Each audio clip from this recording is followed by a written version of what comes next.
Alors déjà, jouer dans un film de KPDP, c'était un rêve d'enfant. Toi, t'as déjà fait, t'as fait plein de trucs de cinéma, de machin, de plein de Ouais, persos. j'ai fait des...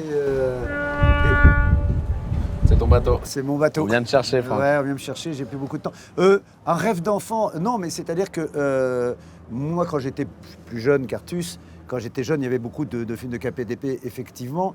Quand j'ai envisagé d'être acteur, moi, c'était pour faire des films de cow-boy. Attention, attention! C'est parce qu'il y a un truc qui est en lumière qui est de choix. De choix. Oui, donc quand j'étais plus jeune, moi j'avais envie de faire des westerns et les films de KPDP sont nos westerns à nous, mais c'est vrai qu'en vieillissant, on se dit qu'il n'y en aura plus, il n'y en a plus, et puis finalement, c'est bien que ça revienne comme ça. Donc pas un rêve de gosse, je n'ai jamais été vraiment un enfant, je n'ai jamais vraiment rêvé, vous savez, j'ai vécu la guerre. Laquelle? Celle de mes parents, bien évidemment, celle de... Et vous, Artus? Moi, oui, enfin, à partir du moment où il y a des costumes, c'est sûr que je trouve qu'on fait ce métier pour ça aussi, d'arriver dans un univers, d'arriver dans... Oui, c'est plus agréable de le matin mettre son nez de Cyrano et un costume que de jouer un banquier, même s'il y a des très beaux rôles de banquier, mais voilà. Mais c'est surtout jouer d'Artagnan, c'est vrai que les années défilent et à un moment on se dit je ne le jouerai plus. Et puis tout à coup arrive d'Artagnan vieillissant. C'est pour moi. Je suis prêt à incarner tous les vieux personnages, tous les personnages vieillis. Alors sur D'Artagnan, justement, vous nous avez fait une version un peu décalée quand même. Décalé, non, c'est ce que pourrait être d'Artagnan en vieillissant. C'est-à-dire un petit peu fier de lui, fier de ce qu'il a accompli, mais plus tellement capable de continuer, quoi. Donc oui, un D'Artagnan de comédie.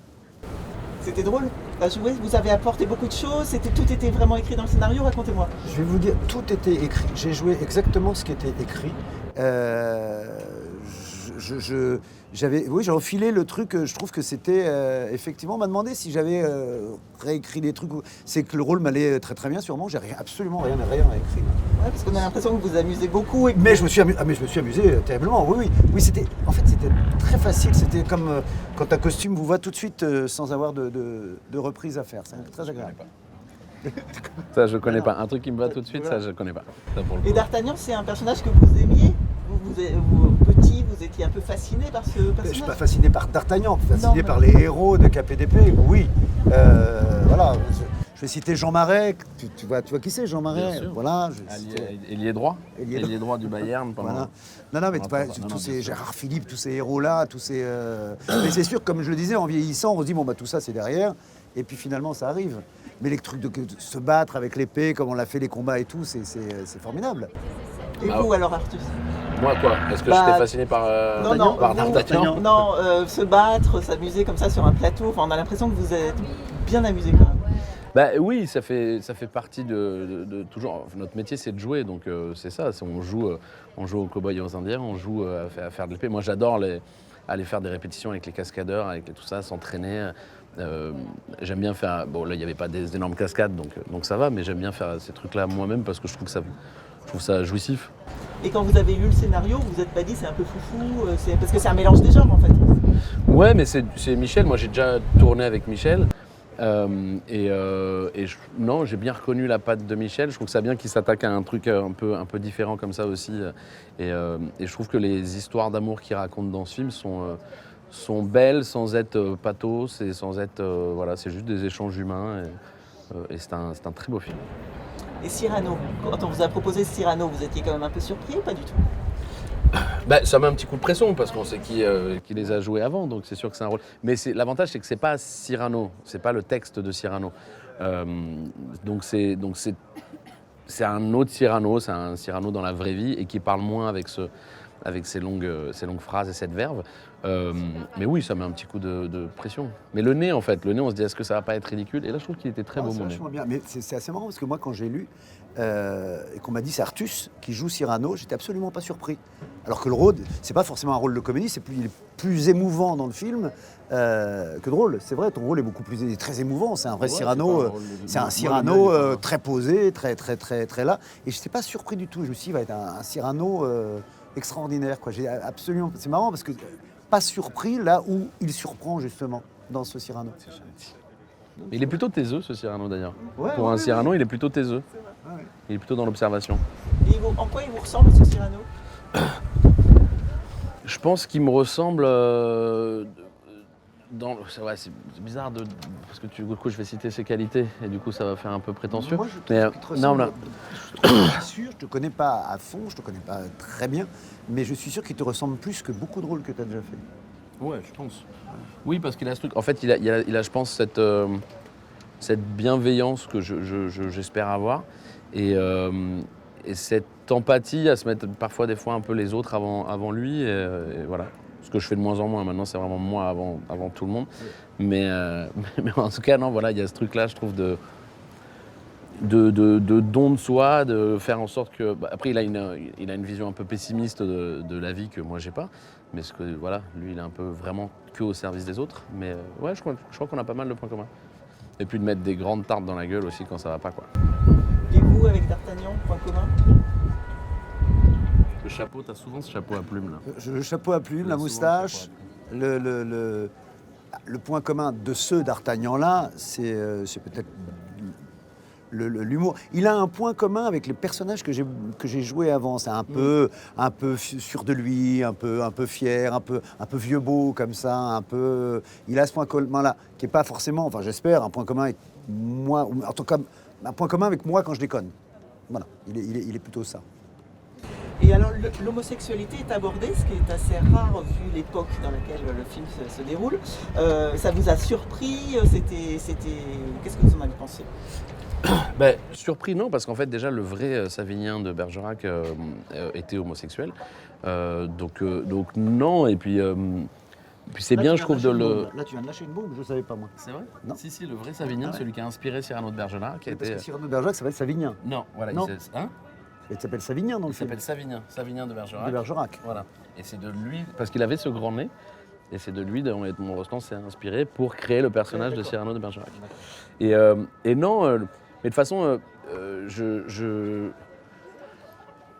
trouve que c'est évidemment bien de parler de ces sujets-là, et je trouve que ça sera encore mieux le jour, je ne critique pas votre question, le jour où on n'aura même pas besoin de le souligner. Là, en fait, le fait que ça soit un sujet, ça prouve que c'est encore un sujet. Voilà. Mais c'est Parce un qu'il y a sujet aussi une très parce belle que histoire c'est- amour hétérosexuelle, et on n'en parle pas, et voilà. Donc c'est juste normal qu'on... Le film est qu'on bourré mette ça. d'histoires d'amour. D'amour d'un jeune homme pour une femme plus âgée, d'un homme pour un autre homme, d'une reine, même on sait l'histoire, qu'est-ce qu'il y a entre D'Artagnan et la reine, tous sont des personnages qui s'aiment ou se détestent, mais il n'y a pas, comme vous disiez, un mélange des genres. Bon, c'est un film de Michel Leclerc, mais il y a un mélange de tout, ouais. Mais qui paraît assez normal dans le cocktail, fonctionne très très bien. Non, mais en fait, on en parle parce que dans le siècle où l'histoire se situe, c'était caché puisque les gens pouvaient mourir pour ça. Oui, bien sûr. C'est pour ça. Non, mais pour ça, c'était pas une critique de la question, c'était juste ce truc justement de faut plus que ça soit un sujet. Et vous qui êtes tous les deux réalisateurs, alors comment ça s'est passé sur le plateau? Parce que du coup, vous avez un peu un regard aussi de comment ça s'est passé le tournage. Je pense que tu es un peu d'accord avec ce que je veux dire, j'espère. Sinon, on en parlera. Je voudrais entendre. Non, mais je pense qu'on arrive à faire la part des choses, de se dire là, je suis un acteur, je suis le réalisateur pour lequel j'ai signé, et je vais pas, tu vois, faire. Tu devrais te mettre là. La lumière, elle est mieux. C'est un repos total. Moi, quand je suis ouais. que acteur, alors j'ai aucun. Non, c'est un repos total. Et puis c'est pas faire ce que t'as pas envie qu'on te fasse. Moi je sais que sur un petit truc en plus, j'avais Clovis qui avait déjà fait 3 films, et j'ai trouvé ça d'une élégance folle, qu'à aucun moment, alors que c'était mon premier film, ils me disent t'es sûr de ton plan là, t'es sûr machin. C'était non, je te fais confiance, gars, c'est ton film, je te suis. Et voilà, comme moi j'ai eu la chance de vivre ça, j'ai aucune envie de faire vivre. Voilà. Vous êtes des acteurs obéissants, vous suivez ce qu'on vous dit. Moi, On je suis est très très obéissant. obéissant. Ouais, toi aussi, ouais. Ouais. Moi, tant qu'on est à l'heure à la cantine, je serais très obéissant. Et vous prenez des fous rires, enfin, c'était drôle, c'était compliqué, il y a quand même des trucs hyper drôles quand on est spectateur, ça se passe comment à jouer? Moi, je trouve que c'est pas forcément ce que souvent les gens, quand tu vois des comédies, disent vous avez dû rigoler ou quoi. Je pense que plus c'est sérieux, plus on a envie de rire. Enfin, moi, c'est ce qui me. Parce qu'on a envie de relâcher un truc. Quand l'humour, c'est tellement précis. Enfin, j'enfonce des portes ouvertes, mais c'est tellement précis et tellement que personnellement, je suis plus concentré qu'une envie de rire. Peut-être en dehors du plateau, on est plus à l'aise, mais c'est pas le fait que ce soit une comédie qui fait qu'on rigole plus sur le plateau. Mais malgré tout, il y avait un côté agréable par bah, je pense par le choix des gens qui étaient là, des acteurs, de Ouais, tout ça. Il y avait une belle vraiment une belle équipe. Oui. Et jouer avec un enfant, parfois c'est compliqué. Comment ça s'est passé? Eh Nemo, ça te fait chier qu'on soit en interview? Merci. Il y avait une très Respecte bonne un peu tes ambiance. camarades. Il y avait vraiment une très bonne ambiance, on était tous. On s'aimait tous fort. C'était quoi la question, pardon? Jouer avec un enfant, est-ce que parfois c'est un peu plus C'est un compliqué? enfant, il a 48 ans. Hein. Ouais. Tout le monde pense que c'est un enfant, il a C'est une maladie 48 ans. génétique. Ouais. C'est une maladie génétique, c'est tout. C'est comme Arnold et Willy, quoi. Je veux dire, Non, mais c'était. En fait, c'est pas toujours évident. Moi, j'ai tourné avec pas mal d'enfants, c'est pas toujours évident. Mais là, en fait, il a un truc pour le coup tellement évident, il est tellement à sa place. Nils, il est bouleversant, il joue. Enfin, voilà. Et puis, il n'a pas ce défaut que peuvent avoir certaines fois les enfants d'être beaucoup d'énergie, beaucoup de trucs. Non, il a ce truc posé. C'est un vieux, hein, c'est vraiment un vieux. oui, il se fait très professionnel, en fait. C'est assez. Ouais. Non, mais c'est ce qui est très, très intéressant pour tourner, ça pose pas de problème, quoi. D'accord. Et votre duo, alors vous êtes très drôle avec Dora Tillier. Comment ça s'est passé? Comment vous avez travaillé ensemble? Racontez-moi. Le texte était là, les deux personnages. Ça a été dès le premier jour. Dès le premier jour, Michel Leclerc, le soir, nous a dit je vais réécrire une petite scène entre les deux, qui est la scène de fin pendant le générique. Et parce que moi, je connaissais pas bien Doria, on s'est rencontrés un tout petit peu avant, et je trouve que ça fitait, comme on dit. Tout de suite, ça allait. On n'a pas travaillé ensemble avant ou quoi. On avait nos textes.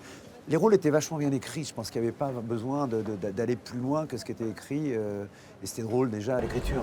Donc pas trop d'impro en fait, j'ai l'impression que c'était Non, un petit peu des petites. Mais non, mais surtout en amont, en fait, avec Michel, on a fait pas mal de lectures et du coup de réécriture, de dire ça, je pense qu'on peut le dire comme ça, machin. Mais un travail ensemble.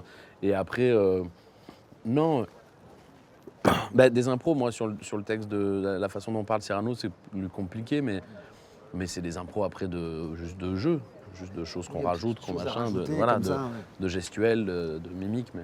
Est-ce que vous avez une ou deux anecdotes un peu sympas à me raconter? Sur chaque tournage, on nous demande ça. Ouais. C'est chiant un tournage, hein. C'est très chiant. C'est dur, les anecdotes. Non mais...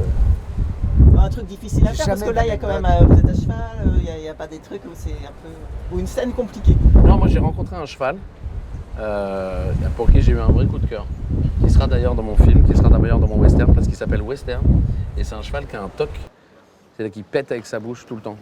Et donc tu dis là, t'es en face de lui, tu fais vraiment que... C'est un toc très ennuyeux. Ouais, mais dans une comédie sur le western, je me suis dit lui, voilà. Donc j'ai rencontré un de mes acteurs sur ce film. Et vous? Ah non, ou une scène pareil, difficile. mais avec Artus. Voilà.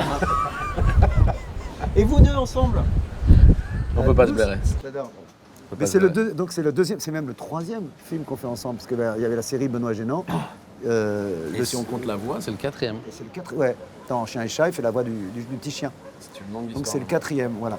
Longue histoire? Non, mais moi, Ouais, c'est non. toujours... Franck fait partie des gens qui m'ont donné envie de faire ce métier, d'être humoriste. Donc évidemment que c'est toujours un plaisir de rencontrer les gens qui nous ont inspirés.